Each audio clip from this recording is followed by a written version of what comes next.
Então, Romanos capítulo 8 e versículo 26 ao 39. Romanos 8, versículos 26 ao 39, diz assim a palavra do Senhor.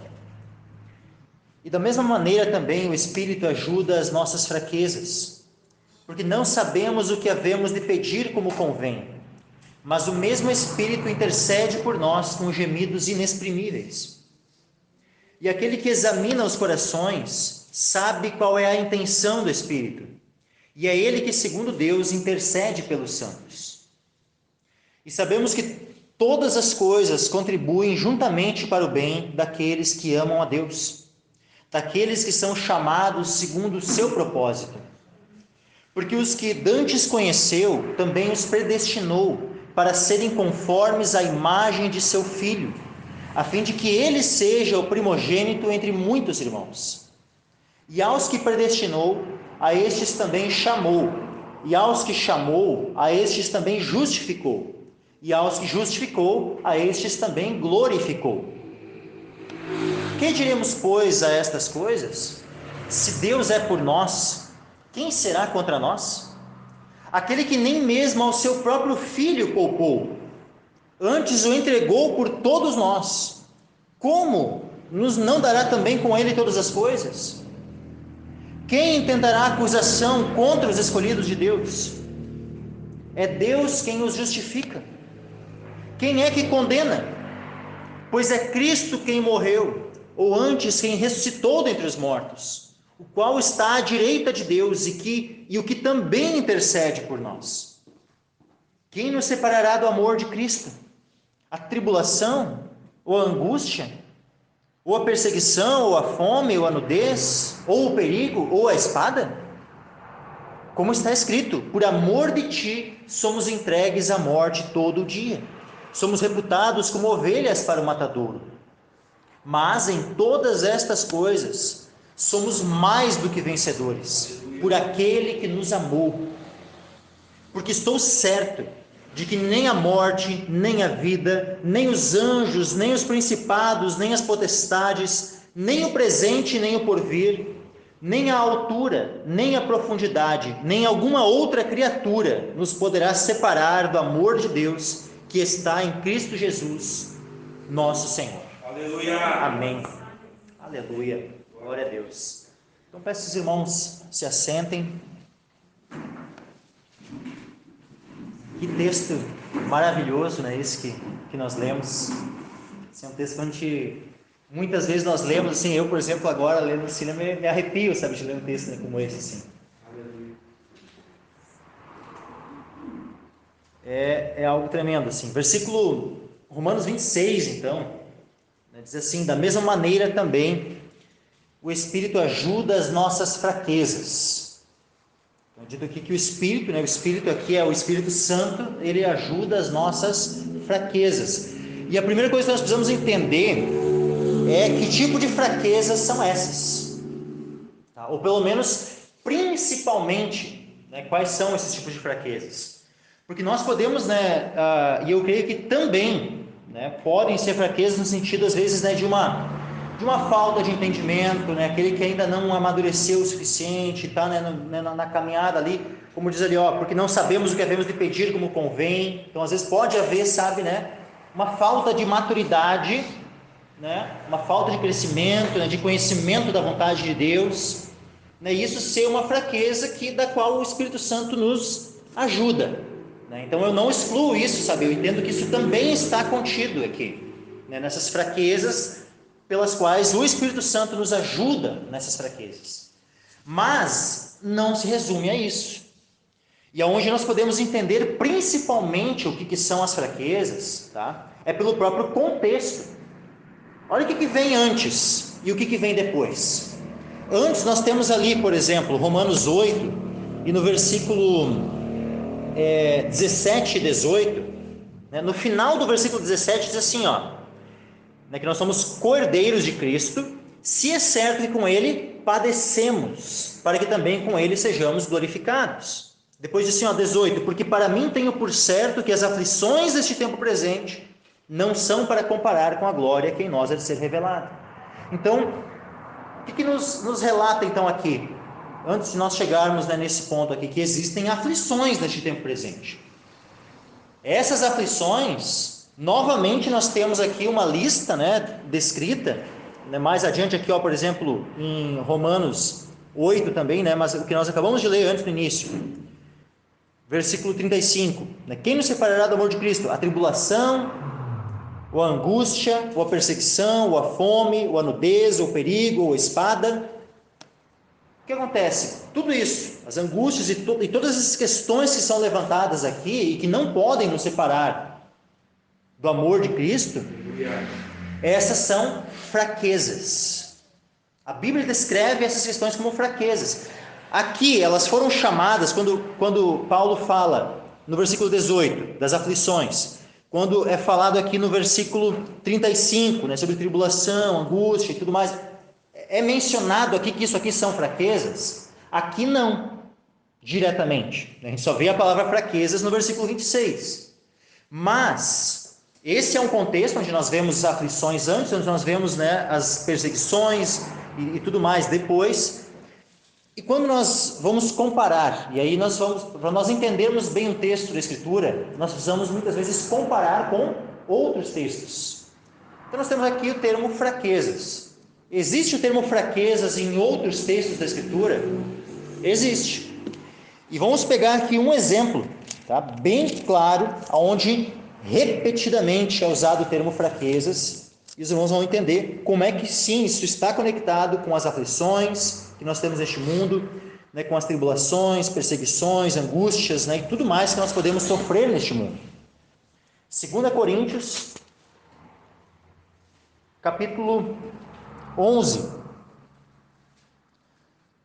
2 Coríntios 11, o mesmo apóstolo que escreveu Romanos, escreveu também essa carta de 2 Coríntios, o apóstolo Paulo. E ele está falando aqui de muitas coisas que ele passou, de muitas experiências que ele teve. Então ele diz assim, olha o versículo 23, 2 Coríntios 11, versículo 23 em diante. São ministros de Cristo, falo como fora de mim, eu ainda mais. Em trabalhos muito mais, em açoites mais do que eles, em prisões muito mais, em perigo de morte muitas vezes, recebi dos judeus 5 quarentenas de açoites menos um. 3 vezes fui açoitado com varas, 1 vez fui apedrejado, 3 vezes sofri naufrágio, 1 noite e 1 dia passei no abismo. O que é o abismo? Que é o mar, né? Olha isso, 1 noite e 1 dia ele passou, náufrago ali na voragem do mar, né? Em viagens muitas vezes, em perigos de rios, em perigos de salteadores, em perigos dos da minha nação, em perigo dos gentios, em perigos na cidade, em perigos no deserto, em perigos no mar, em perigos entre os falsos irmãos. Olha quanto perigo aqui, né? É dito lá também, né, que a gente tinha lido lá em Romanos. Continue aqui em 2 Coríntios, tá? A gente tinha lido lá, perseguição, fome, nudez ou perigo, né? E se pode nos separar de Cristo, do amor de Cristo? Não. Mas continuando aqui, 27, 2 Coríntios 11, 27. Em trabalhos e fadiga, em vigílias muitas vezes, em fome e sede, em jejum muitas vezes, em frio e nudez. Além das coisas exteriores, me oprime cada dia o cuidado de todas as igrejas. Quem enfraquece, que eu também não enfraqueça? Quem se escandaliza, que eu não me abrase? Se convém gloriar-me, gloriar-me-ei no que diz respeito à minha fraqueza. Então, tudo isso que ele estava falando são coisas das quais ele estava, vamos dizer assim, né, se gloriando, mas o que era? Na sua fraqueza. Agora, para ressaltar mais ainda, tá? Ele menciona ali as visões, né, no início do capítulo 12, né, visões que ele teve, né, onde ele foi ao terceiro céu, onde foi ao paraíso. E ele nem fala assim diretamente, eu fui, ele fala em terceira pessoa, né, ainda. Só que depois, na sequência, ele diz assim, ó, versículo 5, né, de alguém assim me gloriarei eu, mas de mim mesmo não me gloriarei, senão nas minhas fraquezas. Tá? 2 Coríntios 12, 5. Porque, versículo 6 agora, porque se quiser gloriar-me, não serei nécio, porque direi a verdade, mas deixo isto, para que ninguém cuide de mim mais do que em mim vê ou de mim ouve, e para que não me exaltasse pela excelência das revelações, foi-me dado um espinho na carne, a saber, um mensageiro de Satanás, para me esbofetear, a fim de não me exaltar. Acerca do qual 3 vezes orei ao Senhor para que se desviasse de mim. E disse-me: a minha graça te basta, porque o meu poder se aperfeiçoa na fraqueza. De boa vontade, pois, me gloriarei nas minhas fraquezas, para que em mim habite o poder de Cristo. Por isso sinto prazer nas fraquezas. E aí ele descreve o que são, novamente, o que são essas fraquezas das quais ele está falando. Não é a fraqueza diante de uma tentação, fui fraco, né, e não resisti à tentação, não tem nada a ver com isso. Não tem a ver com essa fraqueza diante do pecado, com essa fraqueza de falta de fibra, né, para enfrentar as situações. Não é isso a fraqueza que ele está falando. A fraqueza são justamente as situações de aflição que ele vai descrever aqui. Por isso sinto prazer nas fraquezas, ou seja, o que são as fraquezas? Nas injúrias, nas necessidades, nas perseguições, nas angústias por amor de Cristo. Por que tudo isso é fraqueza? Porque ele resume aqui dizendo, porque quando estou fraco, então sou forte. Então tudo isso, todos esses sofrimentos e angústias, né, que nós podemos sofrer por causa de Cristo, do amor de Cristo, do Evangelho, essas são as fraquezas. Principalmente essas são as fraquezas. E aí voltando agora lá para Romanos 8, versículo 26. E da mesma maneira também o Espírito ajuda as nossas fraquezas. Ou seja, quando nós passarmos por qualquer situação difícil, qualquer dificuldade, qualquer sofrimento no Evangelho, por causa do Evangelho, nós não vamos enfrentar essas situações na força do nosso braço. Nós não precisamos nos desesperar, porque nós vamos ser auxiliados, ajudados pelo Espírito Santo a enfrentar essas fraquezas. Ele vai nos dar força, Ele é quem vai nos capacitar, e cheios do Espírito Santo nós vamos enfrentar tudo. E sermos vitoriosos em todas essas situações. Glória a Deus. Quando o Espírito Santo está em nós, Ele nos capacita a enfrentarmos qualquer situação de fraqueza. Ou seja, estou sendo perseguido, o Espírito Santo vai me dar força para enfrentar a perseguição. Eu passei por uma necessidade, fome, sede, nudez, não tinha nem o que vestir direito, era inverno e eu estava com pouca roupa. Passei frio, mas a gente vai passar por isso sem murmurar, sem pecar. Como é que a gente consegue passar por uma situação de dificuldade dessa sem murmurar e sem pecar? E ainda glorificando a Deus. Como diz aquela música, né, do falecido, né, irmão Lázaro, né? Vou passando pela prova, dando glória a Deus. Glória a Deus. Por que a gente passa pela prova dando glória a Deus? Porque o Espírito Santo nos capacita. Mesmo em meio a toda a dificuldade, como Jó lá, perdendo tudo, perdendo filho, perdendo, né, casa, perdendo bens, perdendo, né, suas riquezas, perdendo a saúde, e mesmo assim glorificando o nome de Deus. O Senhor deu, o Senhor tomou, bendito seja o nome do Senhor. Como é que ele pôde fazer isso? Foi porque, né, que homem, tá? Foi porque o Espírito Santo de Deus estava nele. O Espírito Santo é quem capacitou Jó a poder não pecar com seus lábios, mesmo tendo perdido tudo que perdeu. Ele foi paciente. E nós, da mesma forma, precisamos ser pacientes. E quem é que vai produzir paciência em nós? O Espírito Santo. Da mesma maneira, também o Espírito ajuda as nossas fraquezas, porque não sabemos o que havemos de pedir como convém. Mas o mesmo Espírito intercede por nós com gemidos inexprimíveis. Então, muitas vezes nós não sabemos orar, nós não sabemos pedir como convém, porque a gente está numa situação de angústia, e a única coisa que às vezes a gente só sabe pedir é: Senhor, me tira dessa situação. Muitas vezes é isso, a gente só quer, a única oração nossa, se depender da nossa própria vontade, é pedir para que o Senhor nos tire daquela situação de fraqueza. Paulo disse que, né, ele orou para que o Senhor, 3 vezes, para que o Senhor tirasse o espinho dele. O que o Senhor disse? O Senhor tirou? Não, o Senhor disse assim, a minha graça te basta, o meu poder se aperfeiçoa na fraqueza. Quando Paulo recebeu essa revelação de Deus, essa palavra de Deus no coração dele, ele continuou orando para que o espinho fosse removido? Não. Ele, pelo contrário, ele passa a dizer assim, agora então eu sinto prazer nas fraquezas. Por quê?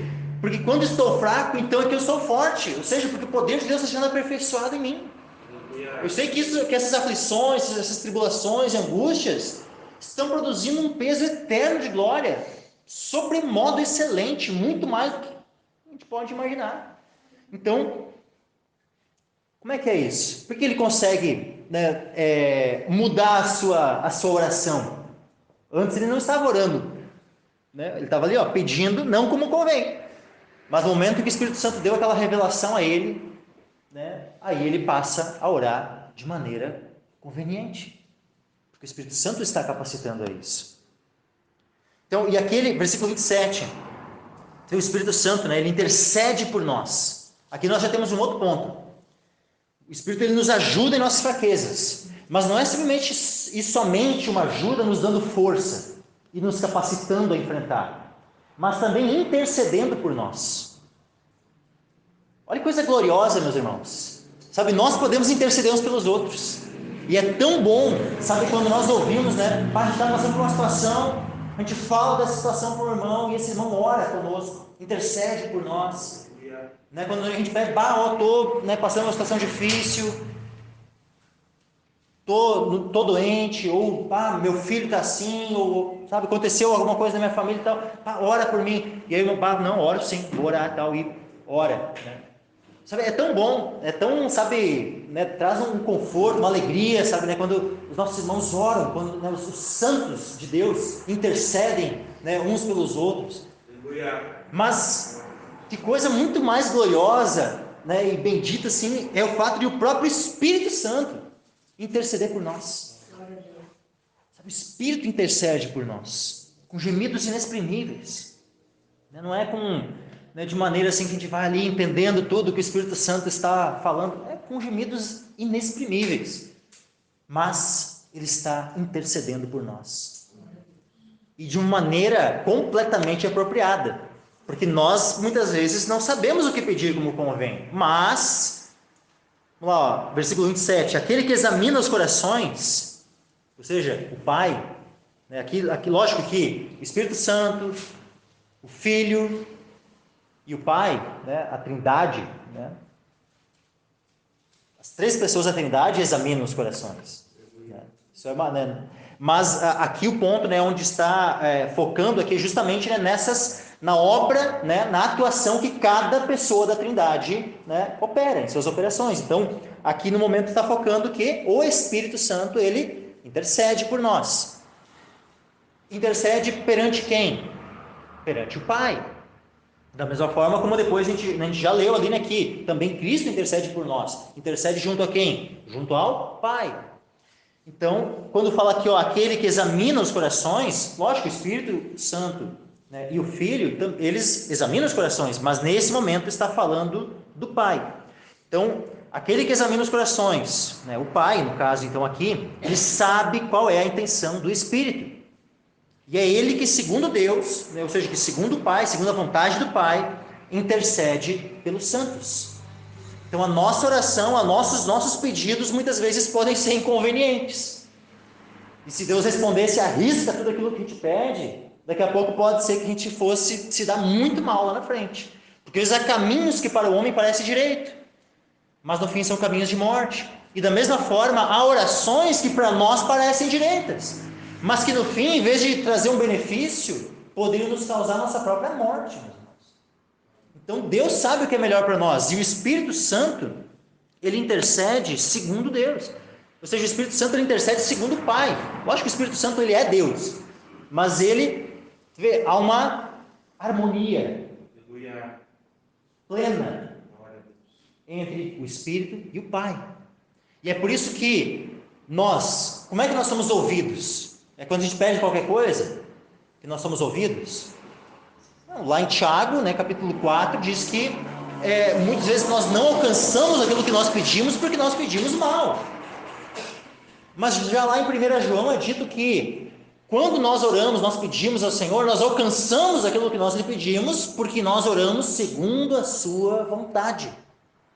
Então, quando nós oramos segundo a vontade de Deus, nós alcançamos aquilo que nós pedimos. Agora, quando nós oramos e muitas vezes é simplesmente para o nosso deleite, uma coisa que agrada a nós, às vezes essa não é a vontade de Deus. E aí Deus não vai nos responder com sim para essa oração. Mas agora, quando o Espírito Santo está intercedendo por nós, sempre é da vontade do Pai. Sempre há uma harmonia nessa intercessão, de o Espírito intercedendo por nós, e o Pai que examina os corações, sabe qual é a intenção do Espírito, e, obviamente, que é segundo Deus, que é conforme a vontade do Pai, que Ele intercede pelos santos. E mais um motivo ainda que a palavra diz para nós orarmos no Espírito, ou seja, quanto mais nós formos conduzidos pelo Espírito Santo em oração, mais nós vamos estar orando conforme a vontade do Pai, conforme a vontade de Deus. Tudo isso, sabe, essa oração, né, essa oração que é conveniente, né, essa oração do Espírito, essa intercessão por nós, tudo isso está conectado com o versículo 28, meus irmãos. Porque às vezes a gente cita, a gente sabe que o Espírito Santo intercede por nós, né, nós lembramos dessas passagens, nós também lembramos do versículo 28, que diz assim, ó, e sabemos que todas as coisas contribuem juntamente para o bem daqueles que amam a Deus, daqueles que são chamados segundo o seu propósito. Nós conhecemos ambas as passagens, mas muitas vezes quando citamos elas, parece que muitas vezes não há aquela noção completa de que uma passagem está completamente unida à outra. E o que acontece aqui, o versículo 28? Sabemos que todas as coisas contribuem juntamente para o bem. Por que todas as coisas contribuem juntamente para o bem? Porque o Espírito Santo está intercedendo. Porque Ele intercede por nós. E aquilo que Ele orou, aquilo que Ele intercedeu por nós, isso é respondido, isso acontece. E é por isso que todas as coisas contribuem juntamente para o bem daqueles que amam a Deus, daqueles que são chamados segundo o seu propósito. As coisas estão cooperando, porque imagina, se dependesse somente, né, das coisas, né, darem certo e tudo, né, cooperar, se isso tudo dependesse da nossa oração, as coisas todas iriam cooperar para o nosso bem? Iriam cooperar para um fim que é benéfico para as nossas almas? Não, como eu já disse, né, muitos caminhos para o homem parecem caminhos direitos, mas no fim são caminhos de morte. E da mesma forma, muita oração que pareceria aos nossos olhos direita, correta, tudo certo com aquela oração, poderia ter um fim, um resultado muito danoso para nós. Mas agora todas as coisas contribuem juntamente para o bem, para o nosso bem, se nós de fato amamos a Deus, se fomos chamados segundo o seu propósito. E isso por quê? Porque o Espírito Santo intercede por nós. Porque Ele nos ajuda em nossas fraquezas. Ou seja, vem as situações ali, e quando diz assim, ó, todas as coisas contribuem juntamente para o bem, significa que só acontecem coisas boas conosco, então? Não. Esse justamente quando fala assim, ó, sabemos que todas as coisas contribuem justamente para o bem, nesse todas as coisas, está aqui incluído não só, às vezes, né, um emprego que a pessoa conseguiu, né, alguma coisa boa, sabe, que a pessoa estava ali orando e Deus concedeu, mas as dificuldades, justamente aquelas fraquezas que sobrevêm sobre nós, elas também estão cooperando para o nosso bem. Porque afinal, o que Paulo, né, ele orou para que o espinho fosse removido, mas era o propósito de Deus que o espinho fosse removido? Não. Por quê? Porque Deus estava visando o bem dele, o aperfeiçoamento do apóstolo Paulo.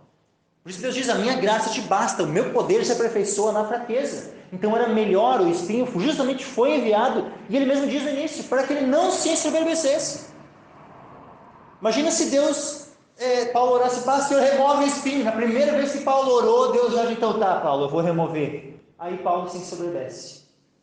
E aí? Teria sido algo bom?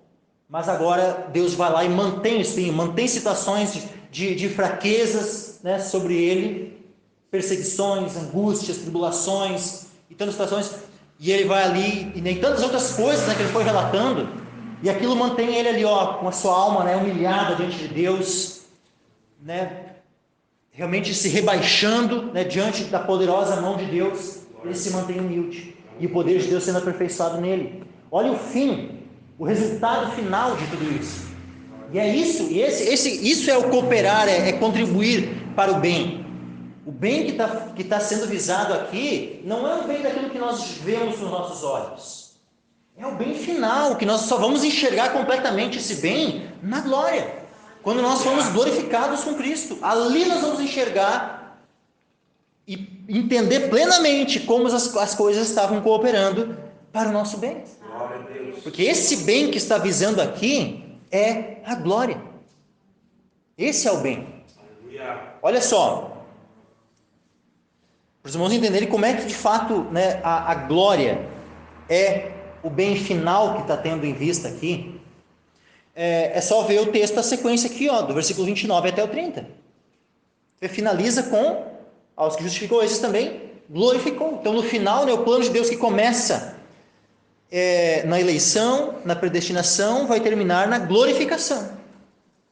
Então, esse é o fim, esse é o bem final que Deus visa. E nesse caminho, nesse percurso todo, vão haver muitas coisas contribuindo para esse bem final que Deus tem em vista. Só que essas coisas que vão contribuir juntamente para o bem, muitas delas não são agradáveis. Muitas delas são situações de sofrimento, de angústia, de dor, de perseguição e até mesmo de morte. A morte física. Muitas vezes tudo isso vai estar cooperando para o bem. Sabemos que todas as coisas contribuem juntamente para o bem daqueles que amam a Deus. Uma vez que a gente entende isso, todas as coisas contribuem. Todas as coisas contribuem juntamente para o bem daqueles que amam a Deus. O que nós percebemos aqui então nesse texto aqui? Deus está ou não no controle de todas as coisas? Se Deus não estivesse no controle de todas as coisas, não teria como todas as coisas contribuírem juntamente para o bem daqueles que amam a Deus. Todas as coisas somente contribuem para o bem daqueles que amam a Deus e que são chamados segundo o seu propósito, porque Ele está no controle de todas as coisas. Hoje tem teologias por aí que estão negando essa verdade, de que Deus está no controle soberano e absoluto de todas as coisas. Uma dessas heresias é chamada teísmo aberto, onde nem saber o futuro Deus saberia. Porque nessa falsa teologia, porque teologia é conhecimento de Deus, né? Então, teísmo aberto não é uma teologia verdadeira, né? É um falso conhecimento. Teísmo aberto, então, diz que Deus, na verdade, nem saberia o futuro, e Deus teria se privado de saber o futuro para preservar intacto o livre-arbítrio do homem. Eu não vou nem entrar nessas questões de livre-arbítrio, pouco me importa. A Bíblia não falou aqui, alguém leu aqui livre-arbítrio no momento? Eu não vou nem entrar nessas questões, ficam discutindo aí se o homem tem, se não tem, não sei o que lá. Não vou entrar nesses aspectos, tá? Mas assim, como pode saber alguém exaltar tanto nessa questão, né, do livre-arbítrio do homem e tal, a ponto de querer diminuir a soberania, o poder de Deus para isso? Fica tão apegado a essa ideia de livre-arbítrio assim, a ponto de querer, né, o meu livre-arbítrio tem que ser soberano. Deus que se sujeite ao meu livre-arbítrio. Como pode Deus saber o meu futuro, se Deus sabe? Então, assim, Deus é soberano. Deus está no controle da história, de todas as coisas. Glória a Deus. Sabemos que todas as coisas, nós sabemos. Vocês sabem, meus irmãos? Vocês têm esse conhecimento? Sabe, nós sabemos que todas as coisas contribuem juntamente para o bem. Se nós somos o povo de Deus, se nós somos chamados por Ele segundo o seu propósito, se nós amamos a Deus, então nós temos esse conhecimento, nós sabemos que todas as coisas contribuem juntamente para o nosso bem, se nós de fato o amamos e fomos chamados segundo o seu propósito. Agora aqui nós temos um outro ponto, chamados segundo o seu propósito. Que propósito é esse? Esse aqui é um propósito eterno. É um propósito que já foi traçado desde antes da fundação do mundo, desde antes do início do tempo, quando lá em Gênesis 1, diz assim, no princípio criou Deus os céus e a terra. Antes disso, Deus já havia estabelecido esse propósito. Antes disso, porque lá é no princípio, quando é no princípio, Deus, começa o tempo, ali começa a correr o tempo. Antes disso, não havia tempo, não daquilo que nós entendemos como tempo. Mas ali, o tempo como nós o conhecemos, começa a existir. No princípio criou Deus os céus e a terra. Antes disso, antes desse tempo, Deus já havia estabelecido um propósito. Um propósito eterno. E esse propósito, ele é descrito aqui, versículo 29 e no 30. Esse propósito eterno de Deus, ele é descrito aqui. Para aqueles que são chamados segundo o seu propósito. Diz assim, porque os que dantes conheceu,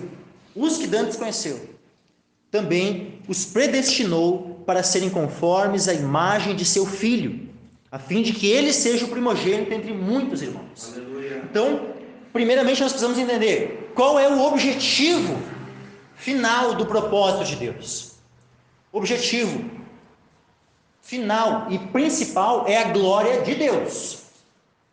Deus é Pai, Filho e Espírito Santo.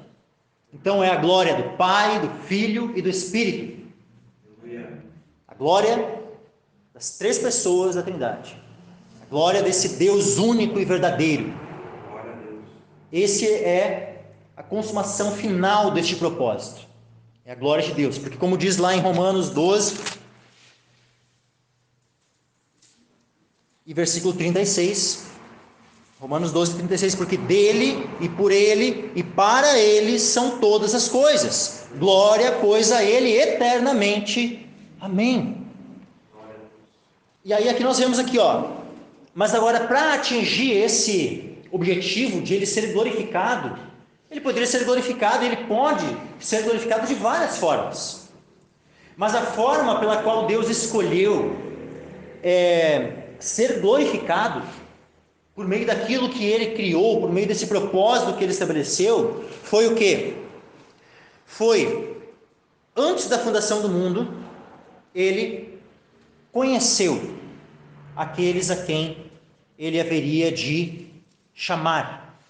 Ou seja, chamado segundo o seu propósito. Então, aqueles que em seu propósito ele decidiu, ele escolheu chamar, ele os conheceu antes da fundação do mundo. E, como diz aqui, ele os...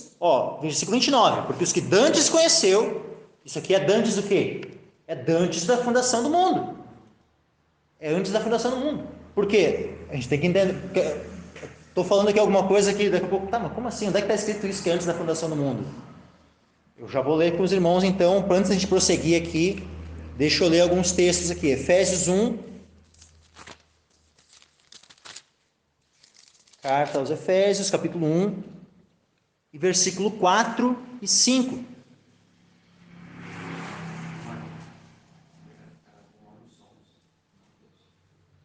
Tá. Antes ali, 11. Sim, desculpa, meus irmãos. Antes eu li sobre a glória, né? A glória de Deus, porque dele, por ele, é Romanos 11 e versículo 36.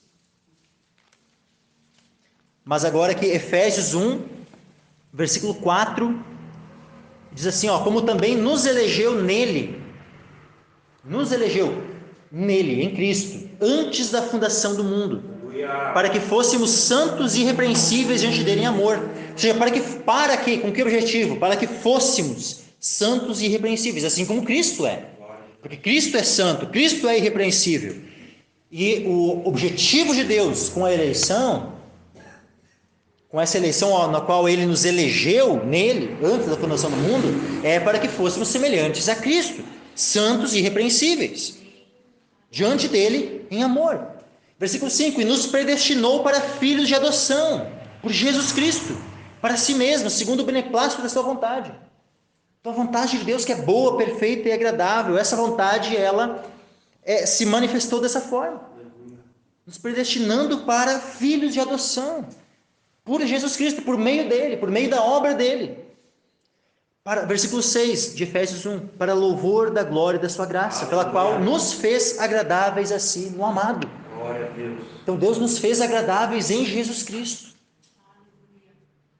E tudo isso foi um plano estabelecido antes da fundação do mundo.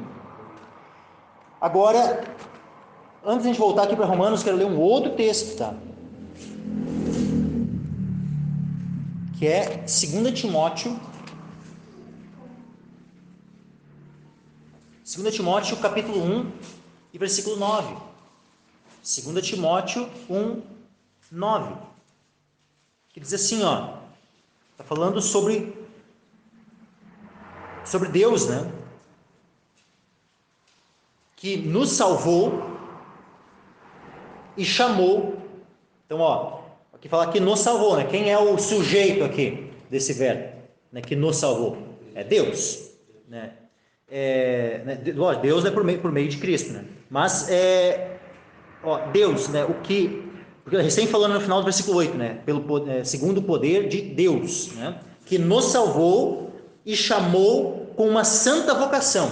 Ou seja, vocação é chamado, um santo chamado.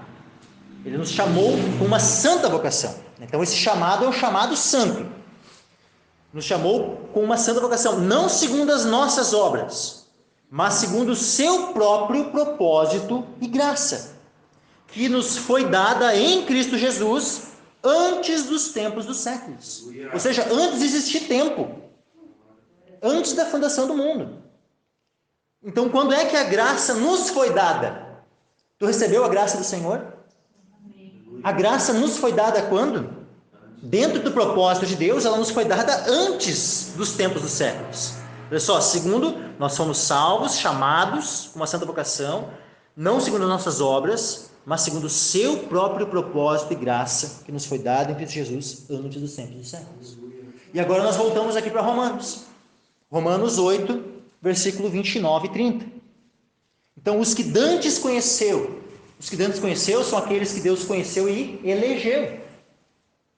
Aqueles que Ele escolheu. Que é justamente a linguagem que nós temos ali no versículo 33, Romanos 8, 33. Quem tentará acusação contra os escolhidos de Deus? Tem pessoas que não gostam dessa doutrina da eleição, mas se ela está na Escritura, eu é que não vou deixar de ensiná-la. Eu não posso me omitir, né, de transmitir ao povo de Deus aquilo que está em sua palavra.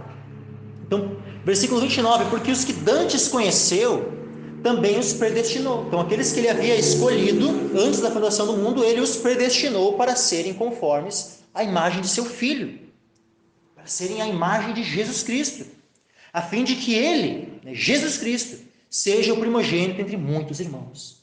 Ou seja, é para a glória de Cristo ter vários irmãos semelhantes a ele.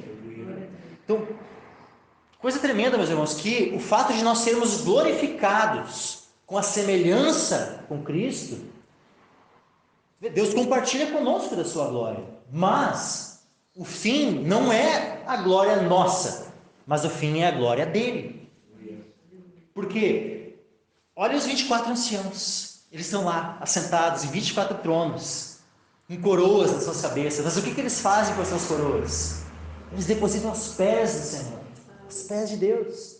Por quê? Porque todo objetivo, mesmo quando nós somos glorificados por Deus, o objetivo não é uma glória pessoal nossa. O objetivo é que nós demos glória a Ele. Então, quanto mais semelhantes a Cristo nós formos, mais glória nós vamos dar a Deus. Irmãos, eu quero falar já algo agora sobre galardão para vocês. Sabe o que galardão é? Existem vários tipos de galardões que nós podemos perceber na Escritura. Fala, sabe, ali em coroas, né, em vários textos. Fala, né, sobre posições de autoridade em alguns textos. Nem todos vão ser iguais durante toda a eternidade. Vão haver galardões diferentes. Mas sabe o que para mim é o galardão mais precioso que nós vamos ter? É a semelhança com Cristo. Isso é um galardão também, meus irmãos. E qual é o ponto? Quando nós vemos lá em 1 Coríntios capítulo 15, sobre o corpo que nós vamos ter quando nós vamos ressuscitar, e ele é um corpo que ele é semelhante ao corpo do Senhor. Nós vemos essa verdade em vários textos da Escritura. Filipenses fala assim, né, que Jesus ele tem o poder, né, de transformar o corpo, né, de humilhação nosso, atual, para ser conforme o seu próprio corpo glorioso. Ou seja, quando nós ressuscitarmos, ou se estivermos vivos na vinda de Cristo, e recebermos um corpo glorificado, ele vai ser um corpo semelhante ao do Senhor. Como diz lá em 1 João capítulo 3, e versículo 1. 1 João capítulo 3, versículo 1 diz assim, ó, deixa eu ler rapidinho. vede quão grande amor nos tem concedido o Pai, que fôssemos chamados filhos de Deus. Por isso o mundo não nos conhece, porque não o conhece a Ele. Amados, agora somos filhos de Deus, e ainda não é manifestado o que havemos de ser. Ou seja, não está manifesto, não está ainda revelado. Não que não está revelado para nós, né? Mas não está manifesto porque nós vamos ser manifestados juntamente com Cristo, e vai ser manifestado em nós, na vinda de Cristo, né? Então, ainda não é manifestado o que havemos de ser, mas sabemos, olha só, nós já sabemos, ou seja, já foi revelado a nós, que quando Ele se manifestar, ou seja, quando Ele voltar, quando Ele vier glorioso nas nuvens, e nós seremos arrebatados para o encontro com Ele nos ares, quando Ele se manifestar, seremos semelhantes a Ele, porque assim como é, o veremos. Aleluia. E lá em 1 Coríntios 15, é dito que, justamente fazendo uma analogia, uma comparação com o corpo que nós vamos ter quando ressuscitarmos, é dito que nós morremos, né, em corrupção, ou seja, esse corpo, né, corrompido, mas nós ressuscitamos em glória. E é dito que as estrelas, elas diferem de glória em glória umas das outras. Todas são semelhantes. Só olha para o céu, elas são muito diferentes umas das outras? Não, elas são semelhantes. Mas todas têm exatamente a mesma glória, a mesma intensidade de brilho e tudo? Não. Cada uma difere de glória uma da outra. Por mais que todas tenham a sua glória, todas têm o seu brilho. Todas são semelhantes umas às outras, mas elas diferem. Umas têm uma glória mais intensa e outras uma glória menos intensa. E de maneira semelhante vai ser com o corpo ressurreto, ou o corpo transformado e glorificado que nós teremos. A manifestação da glória de Deus no corpo de cada um não vai ser na mesma intensidade.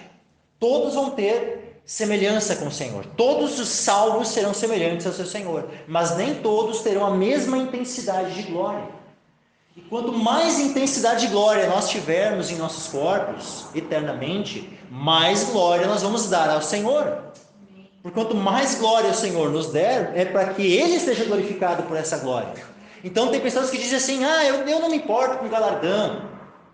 Então tu não está se importando com a glória de Deus. Porque quanto mais nós recebermos glória da parte de Deus, não é para a gente ficar ali, né, olha como eu sou glorioso e tal. Não vai ter nada disso, meus irmãos. É para nós glorificarmos o Senhor.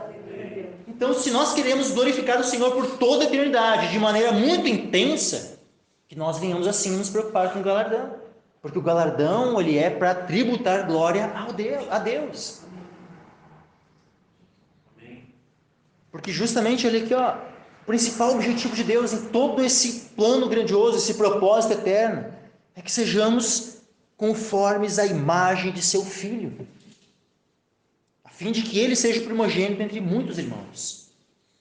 E aí diz assim, então nós que fomos chamados, a quem Deus dantes conheceu e predestinou para ser conforme a imagem de seu Filho, é dito no versículo 30, aos que predestinou, a estes também chamou. Agora aqui, vê, essa predestinação ela acontece quando? Antes da fundação do mundo. Tá? Antes da fundação do mundo é que ocorre ali, né, esse conhecimento prévio e essa predestinação, como a gente já viu lá em Efésios, lá em 2 Timóteo e outros textos que eu poderia ter trazido aqui. Mas, agora diz assim, aos que predestinou, a estes também chamou. Agora aqui entra no tempo. Tá? Agora aqui é nós na nossa existência já física, material, né, no tempo, ou há um momento onde nós somos chamados. E quando nós somos chamados e respondemos a esse chamado, nós fomos justificados. E uma vez justificados, aqueles que perseverarem até o fim serão glorificados. Então há toda uma linha que ela começa onde? Ela começa já desde antes da fundação do mundo, naquele conhecimento prévio de Deus, na eleição de Deus e na predestinação, e depois, na sequência, aos que predestinou, a estes também chamou. Então nós somos chamados. Aos que chamou, a estes também justificou. Então após o chamado vem, uma vez que Deus concede a fé, uma vez que Deus concede o arrependimento, nós Nos convertemos então ao Senhor e somos justificados. E aos que justificou, a estes também glorificou, que é o final de tudo, a consumação de todas as coisas. Que diremos, pois, a estas coisas? Que diremos, pois, diante desse plano de Deus, desse propósito eterno de Deus? Que diremos, pois, a essas coisas? Se Deus é por nós, quem será contra nós? Ou seja, se Deus nos escolheu, quem vai ser contra nós? Se Deus é por nós, se Deus está do nosso lado, se Deus nos amou desde toda a eternidade, como diz aquele texto de Jeremias, diz assim, com amor eterno te amei, por isso com benignidade te atraí.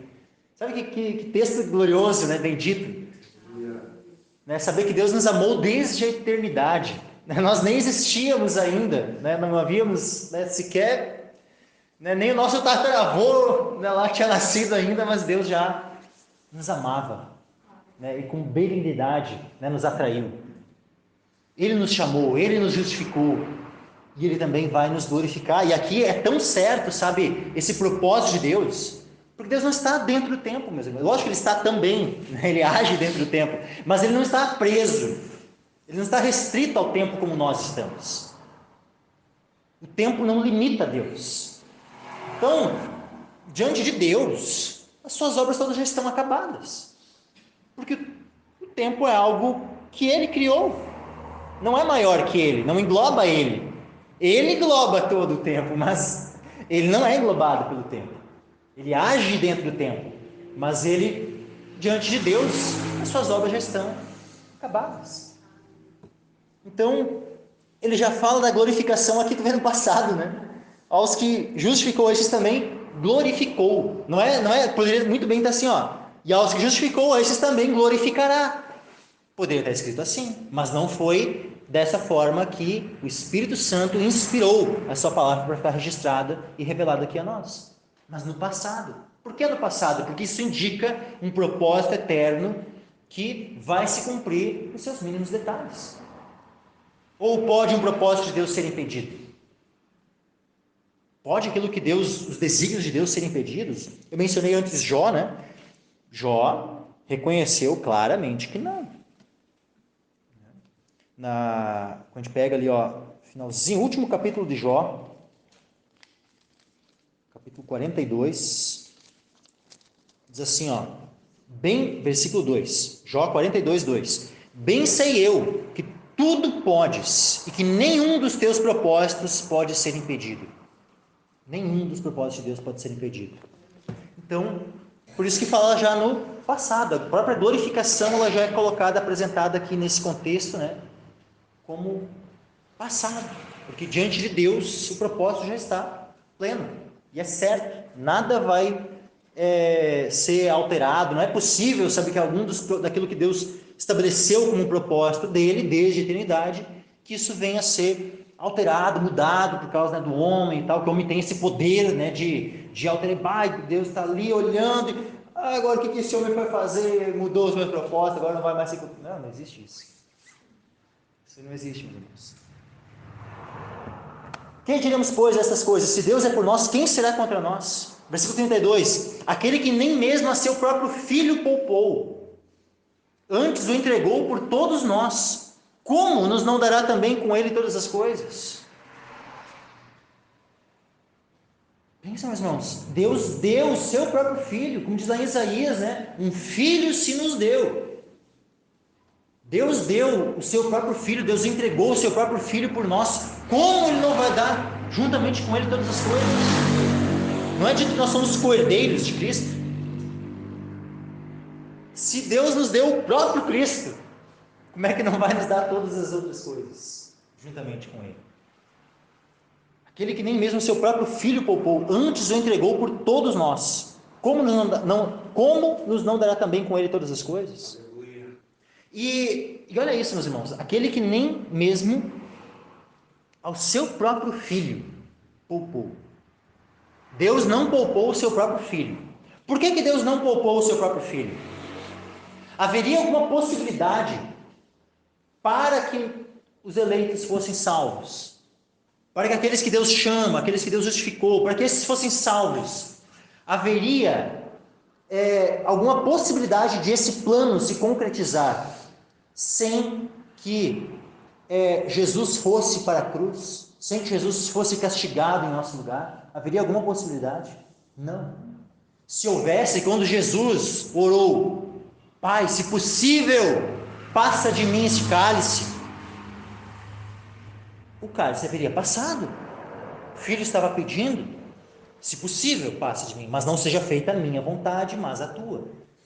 Então não era possível, não haveria outra forma. A única forma de nós podermos ser feitos à imagem de Jesus Cristo, de nós sermos justificados, perdoados, salvos, e por fim, na consumação, glorificados, isso só poderia se cumprir se Deus não poupasse o seu próprio Filho. Ele precisou enviar o seu próprio Filho para morrer por nós. E Ele não poupou o seu Filho. Para nós percebermos o quão grande é o amor de Deus por nós. Ele não poupou o seu próprio Filho. Quando diz o seu próprio Filho, isso mostra, sabe, que é Jesus justamente, né? O Filho aqui é o Filho eterno de Deus. É Filho no sentido que a gente nem consegue alcançar isso, porque desde toda a eternidade sempre houve essa relação: Pai, Filho, Espírito. Jesus, ele não se tornou filho quando encarnou. Tem gente que acha, né, que Jesus se tornou filho quando encarnou. Não. Jesus é o Filho eterno. Na Trindade sempre houve o Pai, sempre houve o Filho. Nunca houve mudança nisso. Sempre o Pai foi o Pai, sempre o Filho foi o Filho. E o Pai não poupou o seu próprio Filho, mas antes o entregou por todos nós, para que nós pudéssemos então também ser filhos. Aleluia. Obrigado. Para que Cristo fosse o primogênito entre muitos irmãos. E se o Pai não poupou ao seu próprio Filho, alguém que não se arrepende dos seus pecados vai ser poupado? Alguém que não crê em Jesus Cristo vai ser poupado? Alguém que continua rebelde contra Deus e que não quer se voltar para Ele com fé e arrependimento vai ser poupado? Se Deus não poupou o seu próprio Filho, como é que Deus vai poupar os seus inimigos que continuam querendo ser inimigos até o fim? Que resistem ao Espírito Santo. Que Deus está ali atuando, falando, enviando os seus mensageiros. Eles vão lá, batem num, espancam o outro, matam o outro, resistem e não querem. Deus vai poupar?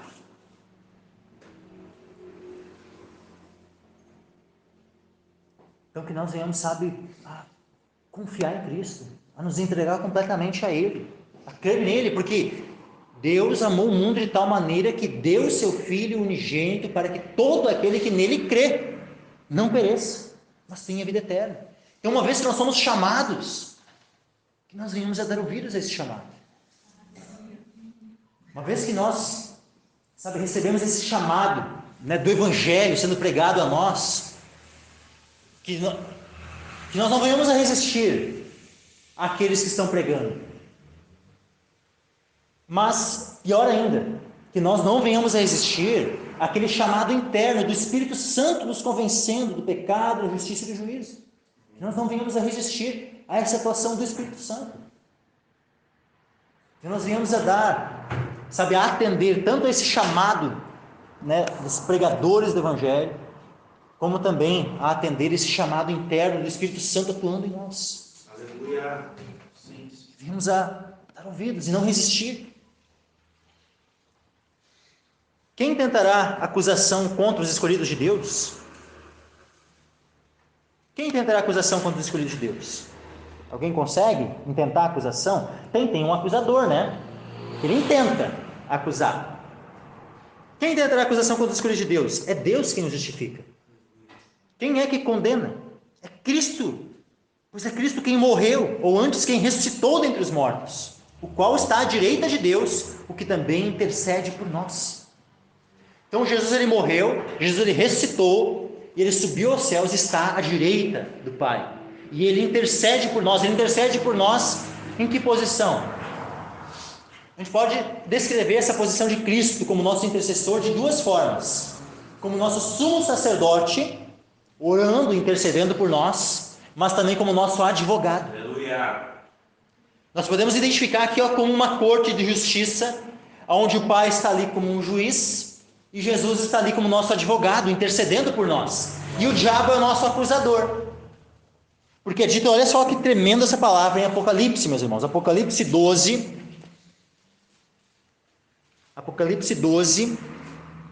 e versículo 10 e 11. Diz assim, ó, e ouvi uma grande voz no céu que dizia, agora é chegada a salvação e a força e o reino do nosso Deus e o poder do seu Cristo, porque já o acusador de nossos irmãos é derrubado. O acusador de nossos irmãos é derrubado, o qual diante do nosso Deus os acusava de dia e de noite. Quando é que vai se dar isso aqui? Isso aqui vai se dar só lá na grande tribulação. É que isso aqui vai se cumprir. Então hoje, o que Satanás está fazendo? Está acusando. Hoje ele está acusando. Hoje ele é o acusador. Ele é o nosso acusador. Está diante do nosso Deus, nos acusando de dia e de noite. Mas, como é que nós podemos vencer as acusações de Satanás? Versículo 11. E eles, e aqui ele está falando de nós, está falando de todo o povo de Deus, que foi resgatado com o sangue de Jesus, que foi justificado justamente por causa dessa obra gloriosa de Jesus ter morrido e ressuscitado dentre os mortos, e estar intercedendo por nós. Eles o venceram pelo sangue do Cordeiro e pela palavra do seu testemunho, e não amaram as suas vidas até a morte. Até a morte, não amaram as suas vidas, mas permaneceram firmes no Senhor, perseveraram até o fim. Que é que nos pode nos tornar vitoriosos, vencedores perante essa corte de justiça e vencer a esse inimigo, a esse acusador? É o sangue de Jesus, é esse testemunho maravilhoso do Evangelho. E aqui voltando então, quem tentará acusação contra os escolhidos de Deus? Satanás ele até intenta, mas pelo sangue de Jesus nós o vencemos, pelo sangue de Jesus nós o derrotamos, pelo sangue de Jesus nós somos mais do que vencedores. É Deus quem nos justifica. Quem é que condena? Se é Deus quem nos justifica, vai ser o diabo que vai conseguir nos condenar?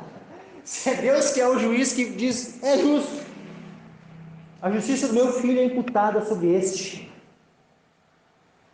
quem é que vai condenar? Satanás vai nos condenar? É ele é o derrotado da história, e nós somos aqueles que, por meio do sangue de Jesus, somos mais do que vencedores.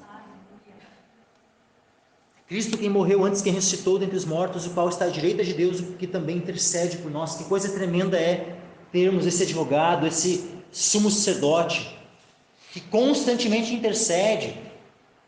Isso aqui não é uma intercessão só lá no passado, isso é uma intercessão constante, ela vai se dar até a vinda de Cristo. Cristo ele vai continuar intercedendo por nós, que também intercede. Tu vê que está no tempo presente aqui.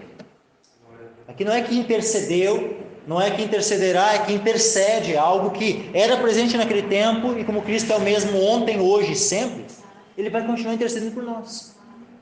Ele só não vai precisar mais, eu entendo pelo menos, né, depois, porque depois já vai ter tudo consumado, né, tudo, né? Mas agora, até lá, até a glorificação, o nosso Senhor vai continuar intercedendo por nós. E é por isso que nós vamos chegar até lá, que Ele é um Salvador poderoso, que pode salvar perfeitamente aqueles que por Ele se chegam a Deus, porque Ele vive sempre para interceder por nós. Como diz lá em Hebreus, vivendo sempre para interceder por eles. 35. Quem nos separará do amor de Cristo? A tribulação, ou a angústia, ou a perseguição, ou a fome, ou a nudez, ou o perigo, ou a espada? Alguma dessas coisas podem nos separar do amor de Cristo? Mesmo em face da morte, nós vamos permanecer firmes no Senhor.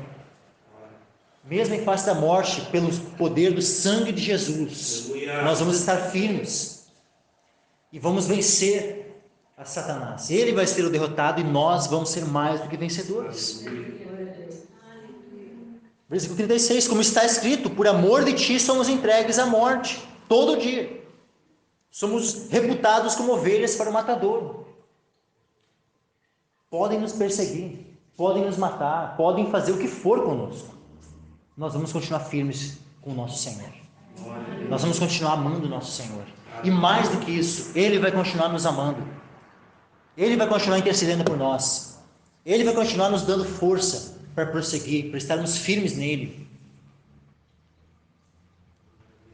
Versículo 37, mas em todas estas coisas somos mais do que vencedores por aquele que nos amou. Em todas, tu vê que em todas essas coisas é o quê?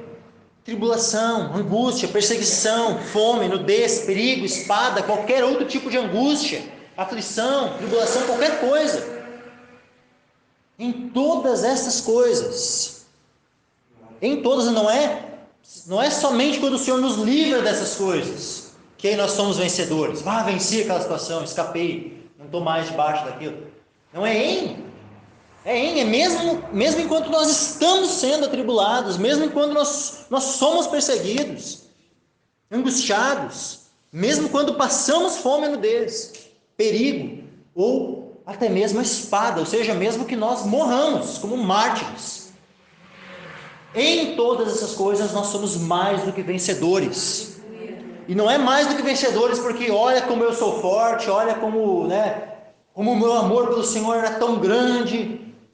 Lógico que nós devemos sim ter um grande amor, devemos ser fortalecidos pelo Senhor, mas é dito aqui, mas em todas as coisas somos mais do que vencedores por aquele que nos amou.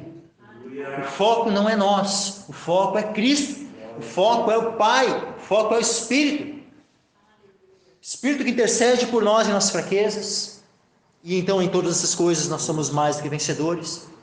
O foco é Cristo que intercede por nós, e então nós somos mais que vencedores por aquele que nos amou. E o foco é o Pai, que não poupou o seu próprio Filho, que nos conheceu, nos escolheu, traçou todo esse plano, esse propósito eterno. Em todas essas coisas nós somos mais que vencedores por aquele único Deus vivo, Pai, Filho e Espírito Santo, que nos amou. Porque estou certo de que nem a morte, nem a vida, ou seja, estou certo aqui, persuadido, convencido, convicto, de que nem a morte, nem a vida, nem os anjos, nem os principados, nem as potestades. A nossa luta, ela não é contra a carne e sangue, ela é contra principados e potestades. Mas o que é dito aqui? Que nem os principados, nem as potestades, nem o presente, nem o porvir. Ou seja, nem as nossas situações presentes, nem aquilo que poderá vir, nem a altura, nem a profundidade, nem alguma outra criatura nos poderá separar do amor de Deus que está em Cristo Jesus, nosso Senhor. Aleluia. Como é que um dos escolhidos podem ser removidos da mão do Senhor? Se Ele os escolheu desde antes da fundação do mundo, como é que o tempo consegue mexer naquilo que Deus já... naquele propósito que Deus estabeleceu desde antes da fundação do mundo? Pode? O tempo fazer isso? O tempo não pode. Por isso que nenhuma outra criatura pode fazer isso. Nem o presente, nem o porvir. Eu acho que o passado já passou, mas o presente e o porvir poderia... será que não... Aqueles que Deus escolheu, não pode. Não pode. Nem a altura, nem a profundidade, nem alguma outra criatura poderá nos separar do amor de Deus que está em Cristo Jesus, nosso Senhor. Como diz lá em Mateus 24, quando fala dos falsos cristos que surgiriam. O que é dito lá, Mateus 24? Deixa eu abrir bem certinho aqui Diz assim, versículo 22. E se aqueles dias não fossem abreviados, nenhuma carne se salvaria, mas por causa dos escolhidos, serão abreviados aqueles dias. Depois no versículo 24, Mateus 24, porque surgirão falsos cristos e falsos profetas, e farão tão grandes sinais e prodígios, que se possível fora, enganariam até os escolhidos. Enganariam, se possível fora. Então é possível? Não é possível. Não é possível os escolhidos serem enganados, não de maneira final. Não de maneira final. Se possível for, enganariam até os escolhidos. Que mostra o quê? Que há uma segurança, há um poder de Deus operando sobre os escolhidos, para que eles sejam preservados de todo engano. E pode vir falso profeta, pode vir o anticristo. Os escolhidos de Deus não serão enganados. Ou seja, não vai ser o falso profeta, não vai ser um anticristo que vai poder nos separar do amor de Deus que está em Cristo Jesus, nosso Senhor.